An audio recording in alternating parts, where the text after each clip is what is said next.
Oke, jadi ini ada tugas kuliah dari anak-anak kuliahan ya. Tugasnya kayak gini nih. Di sini kalau mau lebih gede, saya gedein ya. Nih, soal tugas, Anda diminta untuk membuat sebuah program gunakan Java mengenai aplikasi sederhana di restoran makanan. Aplikasi tersebut memiliki fungsi. Yang pertama, input menu restoran. Oke, kita lihat ya di sini. Program harus memiliki data menu makanan dan minuman beserta harganya. Data ini dapat disimpan dalam sebuah array. Setiap item menu harus memiliki nama, harga, dan kategori, yaitu makanan atau minuman kategorinya.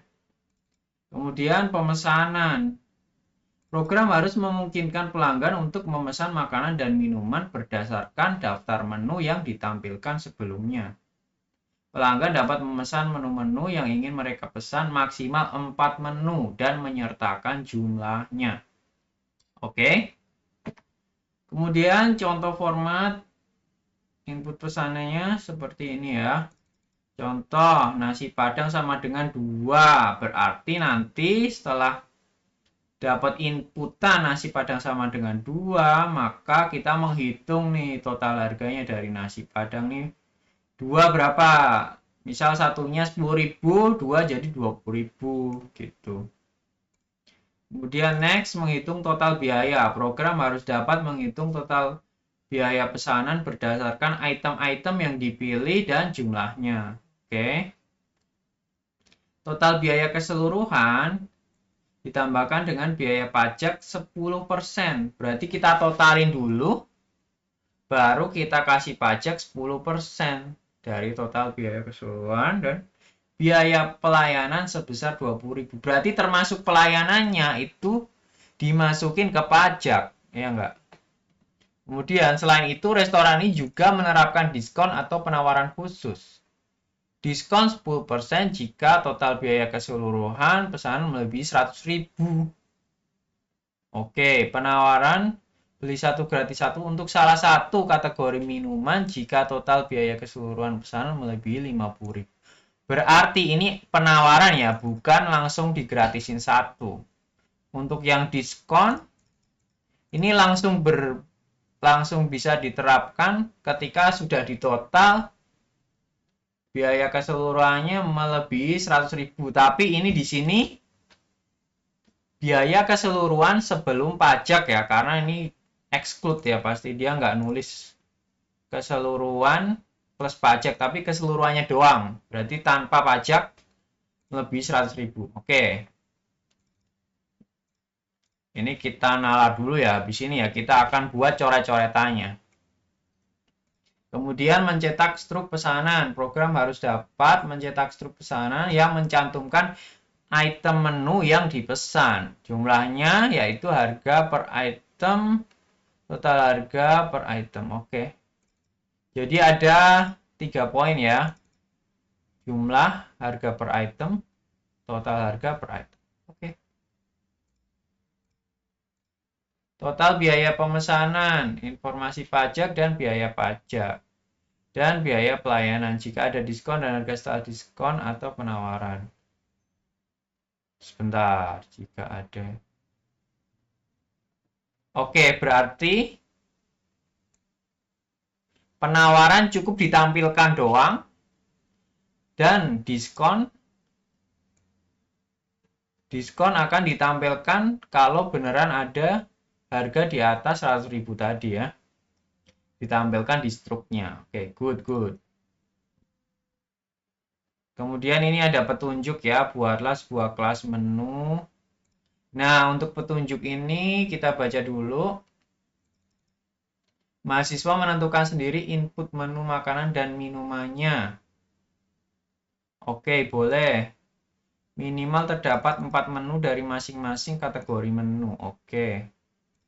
Buatlah sebuah kelas utama main yang memiliki berbagai metode untuk menampilkan daftar menu makanan dan minuman. Menerima dan mengolah pesanan. Oke, menghitung total biaya pesanan. Dan mencetak struk untuk tampilan ke layar, format untuk menampilkan data menu adalah dikelompokkan berdasarkan kategori. Ya, benar sekali. Jadi nanti ada makanan, misal nasi padang, nasi rames, sate, dan lain-lain ya. Minuman nanti munculin es jeruk, es teh, atau es dawet, dan lain-lain. Kemudian penggunaan array dalam mengelola menu restoran. Berarti nanti kita simpan di array ya. Pergunakan struktur keputusan dalam mengimplementasikan fungsi perhitungan total biaya dan mencetak struk pesanan. Berarti kalau keputusan itu kemungkinan pakai if else ya nanti ya. Usahakan untuk tidak menggunakan struktur pengulangan pada tugas praktik satu ini. Oke. Jadi nggak ada yang namanya for atau each atau mungkin while dan lain-lain itu nggak boleh ada. Karena itu termasuk pengulangan. Tapi ini usahakan ya. Tapi kalau kepepet ya mungkin nggak mungkin pakai tanpa perulangan. Berarti ya udah terpaksa pakai pengulangan gitu. Oke, kemudian menampilkan skenario-skenario struktur keputusan yang ada pada soal. Oke, kita buat coret-coretannya dulu. Pertama nanti akan ada 2 buah menu ya. Yang pertama input menu restoran tentunya. Ya nggak, di mana input menu restoran ini ya 2 pasti pemesanan ya. Menu kedua pemesanan.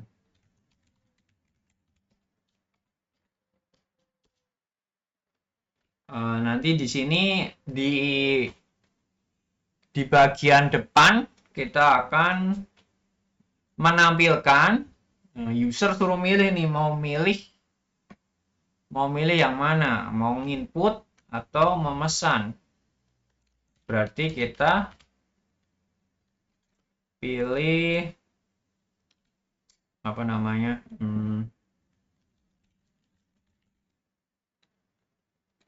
tulis aja pilih menu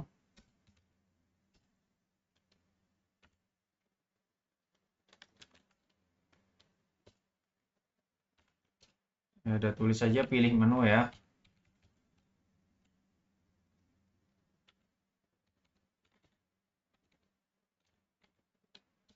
Satu atau 2 gitu.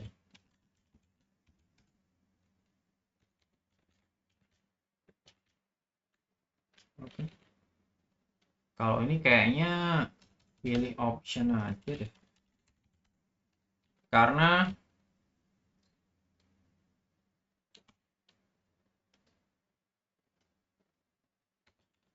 ya kan?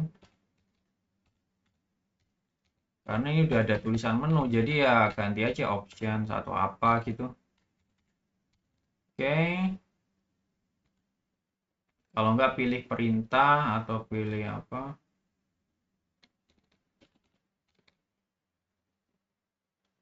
Oke, input menu restoran. Kalau input menu restoran nanti kalau user masukin 1 berarti dia harus masukin nama menu ya. Misalkan nasi padang. Oke. Nanti jadi string ya, karena pasti string ya kan, itu huruf ya. Kemudian harga nanti kita convert ke float ya. Akan dia dulu segini. Nanti jadi float. Kemudian kategori ini makanan, let's say ini jadi string ya. Kalau 15.000 nanti kalau float ada koma 0 di belakang ya. Oke. Kalau udah nginput, dia mau nambah lagi nggak? Mau nambah menu lagi nggak? Sebenarnya tadi ditulisnya makan minumannya huruf kecil ya, jadi kita ganti ke huruf kecil. Jangan mau di huruf gede. Berarti ini nanti kalau dia nggak ngisi nggak ngisi nama menunya, maka munculin error. Berarti jika tidak mengisi, maka muncul error. Dan harus input ulang. Nah, untuk harga sama aja ya. Jadi sama-sama kalau tidak diisi harus input ulang gitu.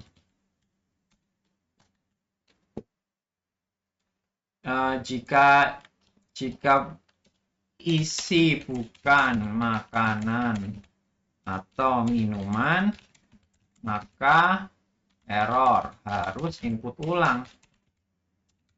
Oke, paham? Good. Kemudian kalau mau nambah lagi nanti berarti setelah menginput kategori, kita munculin prompt kayak gini. Mau tambah menu lagi? Yes, no. Berarti dia milih Y or N. Kalau dia Y, berarti input lagi ya, balik ke input lagi. Input. Kalau no, berarti langsung kembali ke pilihan ke options ya. Kembali ke options. Ini nanti jangan pilih option sih.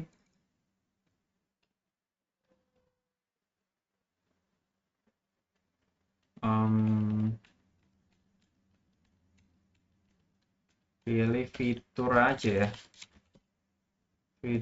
Pilih fitur. Kembali ke fitur.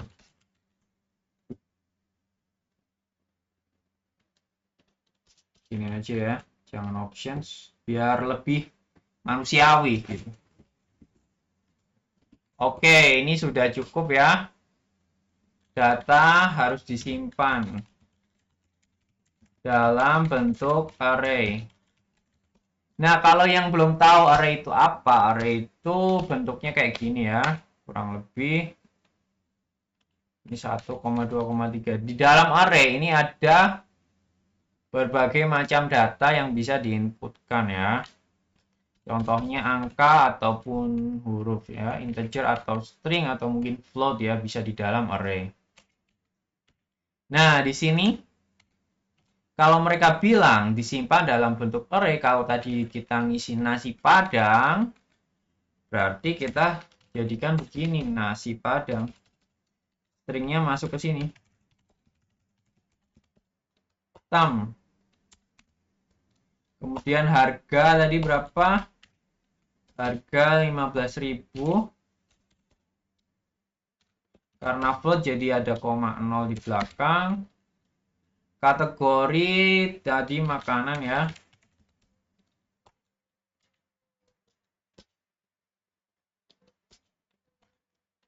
Nanti misal ada es teh, berarti kayak gini. Array di dalam array. Kayak gini ya, kurang lebih. Let's say, misal nih, koma, es teh. Es teh 5.000 ya. Tulis aja minuman. Ya, kurang lebih gini. Dan seterusnya mau ada es jeruk, es lemon, es jeruk. Kayak gitu kurang lebih. Next. Untuk menampilkan datanya, nanti ketika kita ngeklik pemesanan,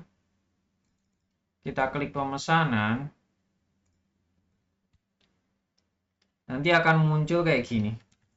Makanan, let's say tadi nasi padang.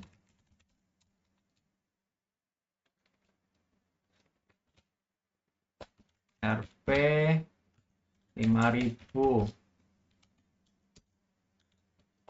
Nah, nanti ada es teh.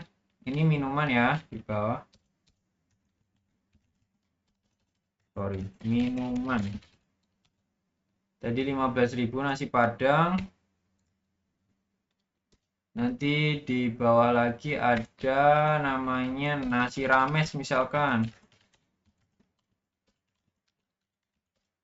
Rames 10.000.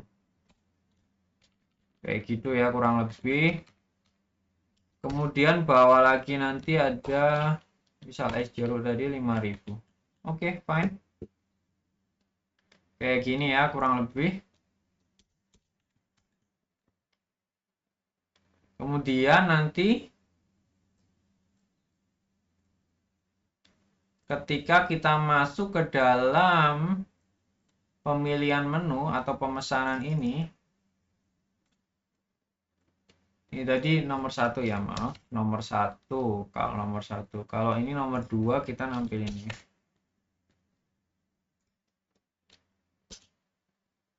Nah, ketika kita mengisi makanan berarti inputnya tadi kayak seperti yang ada di sini ya, nasi Padang sama dengan 2. Kalau si user ngisi gini, tadi kan maksimal 4 menu ya. Maksimal 4 menu. Berarti ini menu pertama. Menu pertama, menu 1 gitu. Menu 2. Berarti kalau dia ngosongin, misal menu 2 dikosongin nih. Menu 2 kosong. Kalau kosong berarti 0. Hitung aja 0. Kalau nasi Padang 2 kita proses ke 30.000. Menu 2 proses ke 0. Menu 3. Jadi ini kita bakalan nanya ini, menu 1 apa? Diisi enggak? Diisi, oke.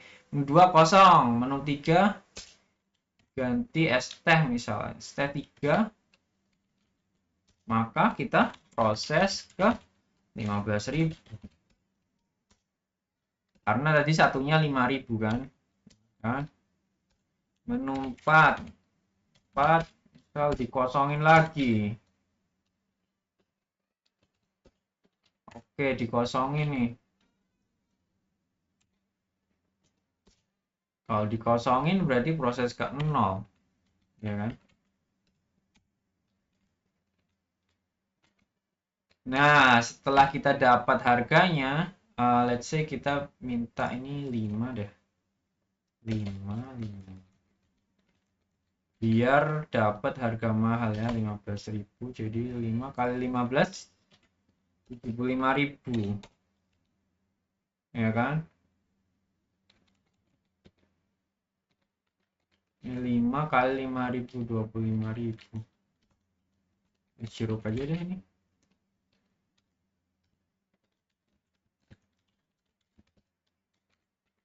Jeruk sama dengan 5. Nah, untuk gini kan user pasti bakalan ngisinya tuh kayak mereka nih kadang nggak rata ya, hurufnya kadang kecil semua, gede semua. Ya kita nanti lowercase dulu. Berarti hurufnya kita lowercase. Ubah ke lowercase ya. Semua input ubah ke lowercase supaya kita bisa membaca inputan dari user. Ubah ke lowercase semua ya.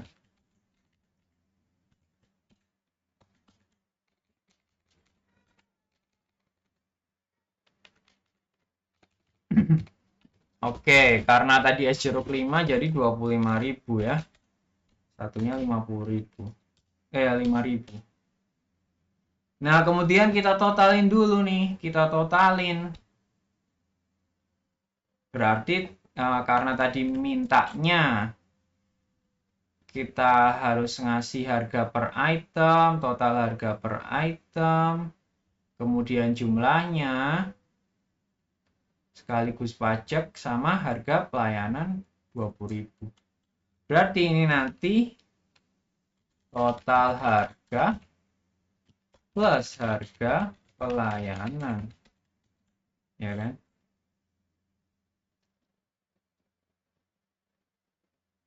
Nah, di sini tadi tertulis jika lebih 100.000 ada diskon 10%.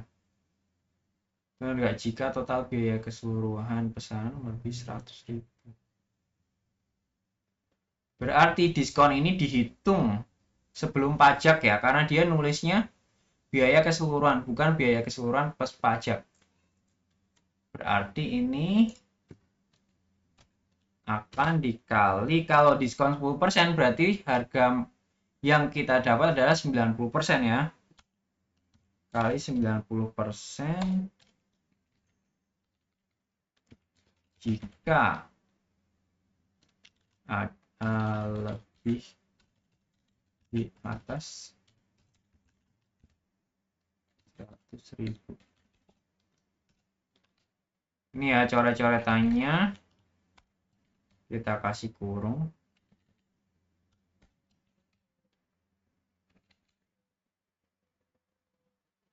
Ini gini aja. Harga pelayanan pasti 20.000, ya kan? Kemudian karena ada pajak 10%, berarti kita totalin dulu nih, total harga sebentar, total harga menu, total harga sama dengan total harga menu. Ini menunya doang ya, ini diskon, ini harga pelayanan. Oke, tentunya.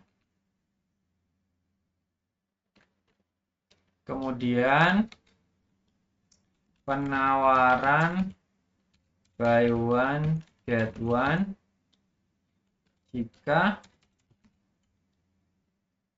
tadi ya, kita ambil ini es teh ini, tadi kita tahu ini minuman, berarti total harga minuman 50.000 atau lebih. Tadi ditulisnya gimana? Melebihi 50.000 berarti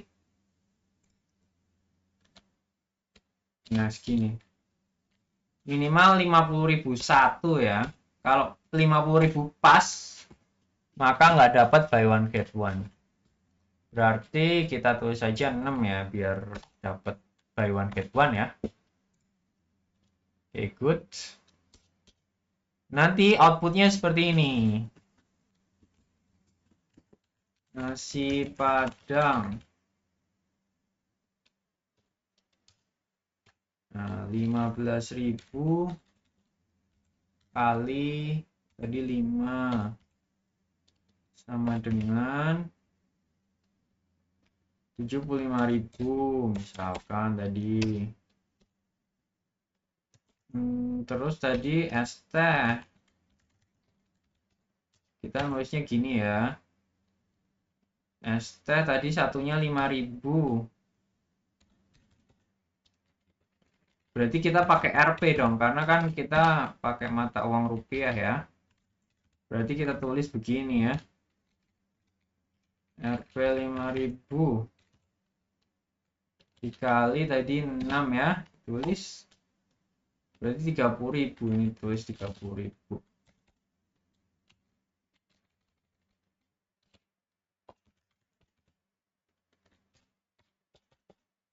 Kayak gini ya.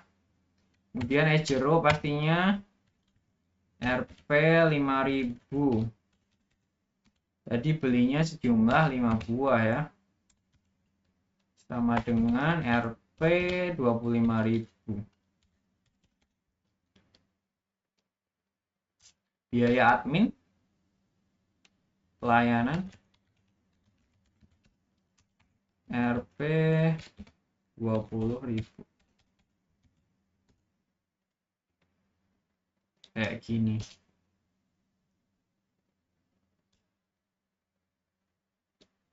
Diskon nggak? Nah, karena ini total, berarti kita tulis diskon di sini. Nah, ini opsional ya. Kalau nggak ada diskon, berarti tulis saja 0. Kalau ada diskon 10%, berarti kita totalin. Ini tambahin ini, berarti 105. 130 tambah 20, 150.000.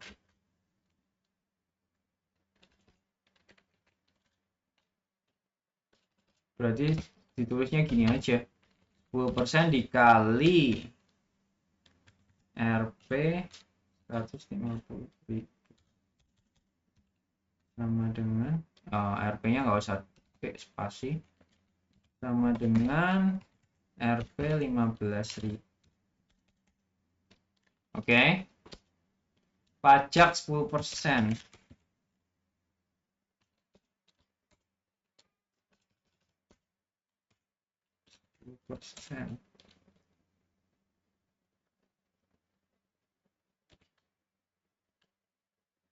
Kali berapa tadi? Karena tadi ada pajak, berarti pajaknya kan tadi dihitung ini ya.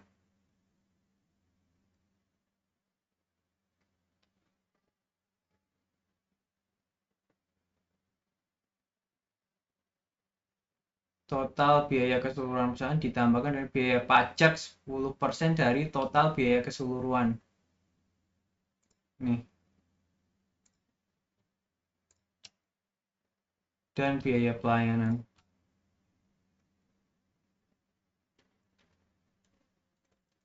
Berarti ini kan gini. Berarti gini. Total sebelum pajak.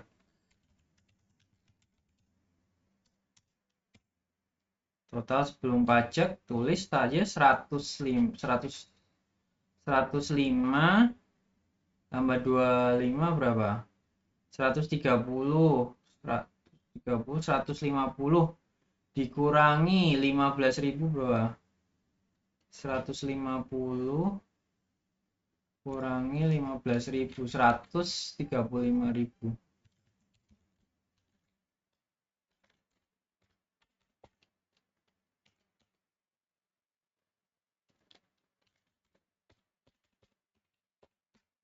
Sama dengan berapa? Pajak 10% kalian berarti 13.500. Total setelah pajak. Tulisnya gini aja ya.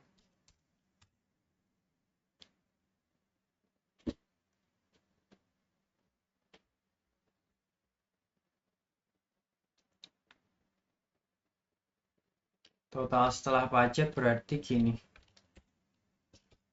135 kurangin 13.500 berarti 133 ya kan, 500.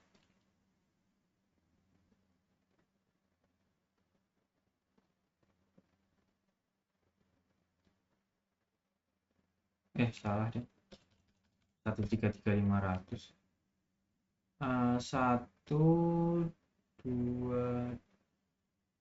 1.500. Ya, ini dia harga setelah pajak. Jangan lupa isi RP ya. Sorry, ditambah ya harusnya. Kenapa gue masih 135 148.500. Oke. Ya, jadi kurang lebih untuk coret-coretannya seperti ini ya. Kita akan menampilkan kayak gini ya nanti di outputnya setelah mereka memesan.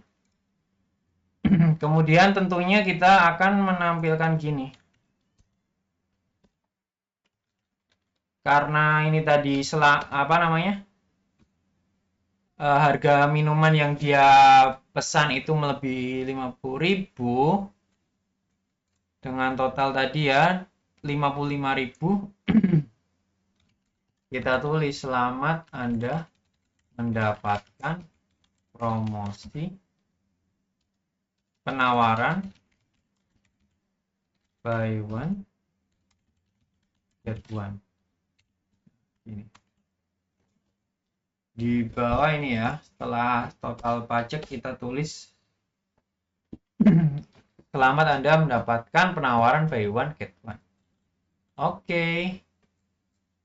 Kurang lebih kayak gitu ya. Nanti kita akan membuat bahasa pemrogramannya. Tapi pertama-tama kita harus pahami dulu goals-nya kayak gini loh. Baru kita menulis kodenya. Terima kasih. Untuk part 2-nya akan kita upload setelah untuk part ini, part 1 ini. Terima kasih.